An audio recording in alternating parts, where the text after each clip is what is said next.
YouTube, what's going on? My name's Azza and welcome back to my channel. So today guys, something different. It's the top 5 tips for beginners if you're brand new to Forza Motorsport 7.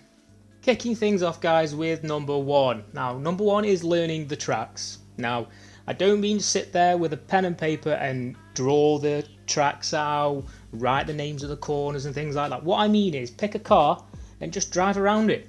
Drive around it. You'll be able to find out what corners you can push the front end into, corners that you've got too much rear grip on, whether it's cambered, off camber, up, down.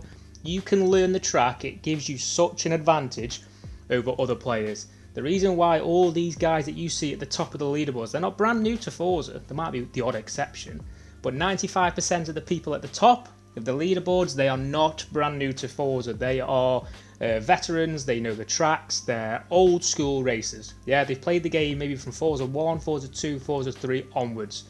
So they've mastered the tracks. They know exactly where the bumps are, they know exactly what gear to take, what corner, whether it's you go in deep and then you cut it on the late apex, or whether it's like a sweeping corner. They know exactly what to do. That's the reason why they're so much better than me and probably the people watching this video too. So number 1 trick, learn the tracks, baby. So guys, moving on to tip number 2, which is pick a class and stick with it. Now, that doesn't mean you can't race any other class, but what I'm trying to say and suggest is if you do want to get quick in a certain hopper or in a leaderboard, you want to move up in the ranks on the leaderboards, pick a class and stick with it. Now, what that means is A-class cars will handle and feel completely different to B-class cars. Okay, the average speed of an A-class race on lap time, you're talking about now 80 mile an hour, 70 mile an hour. B-class, you're probably talking 50 to 60. I know it doesn't sound like much, but trust me, when you're actually racing the game and you're going around corners, it feels a hell of a lot slower when you're in B-class if you're used to A. So what I'm saying, guys, is if you want to stick with A-class or S-class or R-class, whatever class it is that you want to use, stick with it and learn it. Learn the cars. Learn what cars are good, learn what cars aren't so good, learn what tunes are good, learn what tunes aren't so good, and you can kind of work out what's good for you, whether you like understeer or oversteer, whether you need traction control on or whether you need it off, etc. You can pick that all up when you're learning the class. Over halfway through now guys, and tip number 3 is all about assists. Now, I know a lot of you guys who are new to the game or new to Forza Motorsport in general will want to use assists because it makes the game easier. It's very forgiving. It doesn't sort of spin out, and you can literally just sit back, latsy daisy, and you can have fun. Okay. Now, if you want to take your game to the next level, you need to start deducting some of these assists off. Now, stability management. That is, if the car starts to slide, what it'll do is it'll kind of apply the brakes to whichever wheel spinning and straighten the car up for you. Bad. Traction control, that's 50-50. Okay, what that does is it actually limits torque to whichever wheel is spinning. Now, if you're using the Forza GT cars, which are the race cars of the BMW M8s and things like that, if you're using them kind of cars, sometimes you need traction control to rotate the back end out, and if you've got enough grip, it'll obviously fire you out and you will be quicker. But in the lower classes, traction control will just bog the car down and slow your lap times down. So if I can recommend anything, is turn all the assists off. Okay, now ABS, that is something that you'll need to get used to if you want to start knocking literally seconds off your lap time. ABS is an electronic system which, when you brake, it will slam the brakes on. If the car senses there is a lock on the front wheels, the braking wheels, should we say, what it will do is it will unlock that wheel.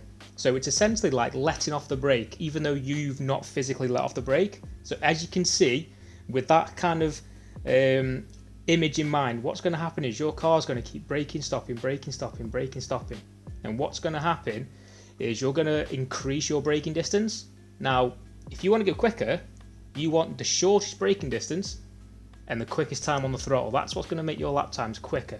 Now, The next one and the last one is the gearbox. Now, I know a lot of people want to use automatic, and I also know a lot of people may actually want to sort of dip into manual. Now, I don't recommend going straight into manual and clutch, but manual and clutch is literally worth seconds in all the classes from, well, the bottom class to S class. Anything over there, it doesn't really need it, because all it does is it just makes the back end spin out.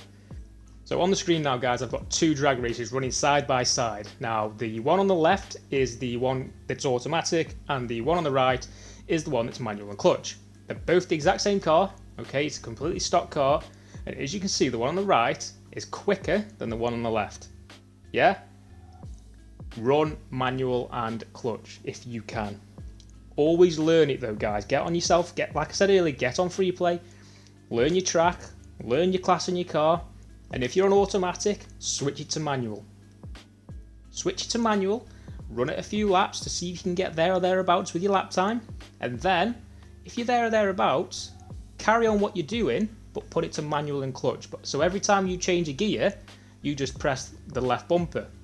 A lot of people and a lot of fast guys do actually calibrate the left bumper to A, well, clutch to A. So they can hold their thumb in the middle and they can press it one way or the other way to go up or down the gears. Again, it's going to take more than just a day to learn that, but if you can learn the concept of pressing both buttons at the same time, you will get faster, I promise you. Tip number 4, guys, it's very self-explanatory and I've kind of touched on it briefly before.